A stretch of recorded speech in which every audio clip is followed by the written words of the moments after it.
के बनसी हुण साडा हाल कुत्ती रल गई चोरां नाल। के बनसी हुण साडा हाल कुत्ती रल गई चोरां नाल। महंगी बिजली डीजल खा दे, सस्ती मुंजी कणक कमा दे। सुननी इत्थे कहें फरियाद अजन मियां न जट आजाद हो गया जिंदा रहन मुहाल कुत्ती रल गई चोरां नाल। और सियासतदान वजारत चाहता है, सियासतदान वजारत चाहता है, साहूकार तिजारत चाहता है, थानेदार अमारत चाहता है, लुट्टण विच महारत चाहता है, करदा कहीं दा कौन ख्याल कुत्ती रल गई चोरां नाल। और कोई ये मस्त दिहाड़ी करके, कोई खेती बाड़ी करके, कोई चंगी कोई माड़ी करके, पीरन खुश उगाड़ी करके, हर दी अपनी अपनी चाल कुत्ती रल गई चोरां नाल।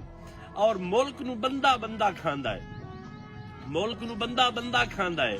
कोई कर काला धंधा खांदा है, कोई इथ बोल के मंदा खांदा है, मुल्ला दरस दा चंदा खांदा है। जुर्म इत्थे करन सवाल कुत्ती रल गई चोरां नाल। और काबिल गौर शेर के भरम दी चादर कर लई ठग्गा, भरम दी चादर कर लई ठग्गा। कूड़ा ढेर फुलैंदा रग्गा, इंज गैरत नू लगियां अग्गां।